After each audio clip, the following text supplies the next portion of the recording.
Hello everyone, welcome back to our YouTube channel all exams cracker. I hope आप सभी स्वस्थ होंगे, मस्त होंगे। मध्य प्रदेश शिक्षक वर्ग 2 रिजल्ट हुआ जारी।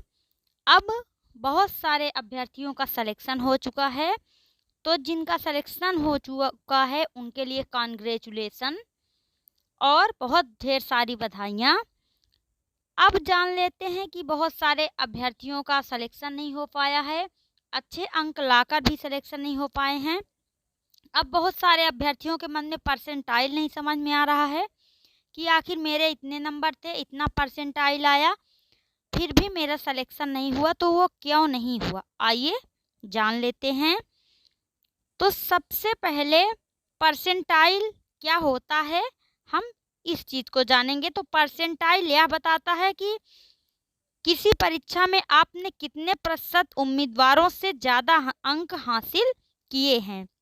यह आपके अंकों का प्रतिशत नहीं है कि आप इतने परसेंट, आप नंबर इतने लाए हैं तो इतने परसेंट हैं, बल्कि यह दूसरे उम्मीदवारों के साथ आपकी तुलनात्मक रैंक या स्थिति को दिखाता है। अगर आपको स्कोर 90 परसेंटाइल है तो इसका मतलब नहीं है कि आपने 90% अंक हासिल किए हैं।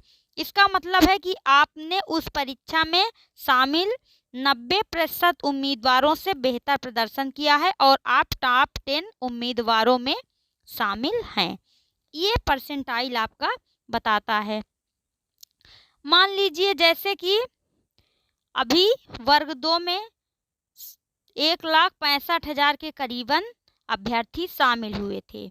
अब उनमें आपका 90% परसेंटाइल आ रहा है, 90 परसेंटाइल आ रहा है, तो मान लीजिए आप टॉप 10% में आ रहे हैं।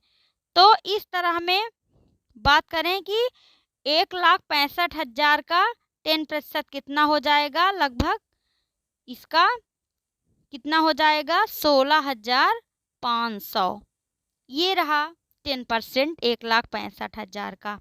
अब यदि आप टॉप 10 में आ रहे हैं तो पोस्ट भी, तो 10% में आप जब आ रहे हैं तो पोस्ट भी यहाँ पे कितना है, 8,000 के समथिंग है।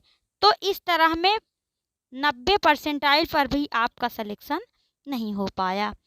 अब इसका अर्थ ये नहीं है कि मेरा ये 90 मार्क्स है, 90 मार्क्स नहीं है, ये आपका 90 परसेंटाइल है।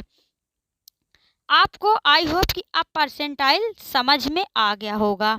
परसेंटाइल का मतलब ये होता है, जैसे आपकी शिफ्ट में मान लीजिए कि 1,000 छात्र उपस्थित थे। कितने छात्र थे, 1,000 छात्र थे, और उनमें से लगभग 700 स्टूडेंट, ये परसेंटाइल का एक फार्मूला है कि आपसे कम अंक पाने वाले उम्मीदवारों की संख्या और पाली में शामिल उम्मीदवारों की संख्या इंटू 100 का इसमें मल्टीप्लाई किया जाता है। तो जैसे कि आपकी शिफ्ट में मान लीजिए, ये परसेंटाइल शिफ्ट वाइज शिफ्ट निकाला जाता है, अलग अलग शिफ्टों का अलग अलग परसेंटाइल होता है। तो जैसे मान लीजिए आपकी शिफ्ट में 1,000 स्टूडेंट थे और आपसे कम प्राप्त करने वाले स्टूडेंट लगभग 700 हैं, तो क्या हो जाएगा कि 1,000 पहले 700 अपन क्या हो जाएगा, 100, 1,000 हो जाएगा, क्योंकि 1,000 अभ्यर्थी मान लीजिए आपकी शिफ्ट में थे, और अब क्या करेंगे, इसमें 100 का मल्टीप्लाई कर देंगे, तो ये यहाँ पे क्या हो जाएगा, 70 परसेंटाइल आपका निकल कर आएगा। आपका 70 परसेंटाइल निकल के आया। इस तरह से परसेंटाइल निकाला जाता है। अब बात कर लेते हैं कि अब जैसे यदि आपका मान लीजिए 50 ही नंबर है, कितना नंबर है, 50 नंबर है, और यदि आप अपने शिफ्ट में फर्स्ट रैंक ला रहे हैं, कितने, कौन सी रैंक ला रहे हैं, फर्स्ट रैंक ला रहे हैं, तो मान लीजिए कि आपका 100 परसेंटाइल हो जाएगा। ये इस तरह से डिपेंड करता है। आई होप आपको अब समझ में आ गया होगा कि परसेंटाइल क्या होता है। अब जान लेते हैं कि जैसे अभी जो आपका रिजल्ट आया है, इसमें 13% होल्ड किया गया है ओबीसी का। अब आप समझिए कि इसमें जो सीटें थी 8,000 के समथिंग, इसमें 50% तो बैकलॉग की सीट थी और 13% अभी ओबीसी का होल्ड किया गया है। अब बाकी जो बचे उस पे काउंसलिंग शुरू हुई है। तो अब 13% जो होल्ड किया गया है, जब यदि हाई कोर्ट से डिसीजन आ जाता है, मान लीजिए अभी तो इस पर कोई सुनवाई नहीं हो रही है, जब यदि होती है तो कट ऑफ पर कुछ न कुछ प्रभाव आपको देखने को मिलेगा। Thanks for watching. फिर मिलते हैं नेक्स्ट वीडियो में।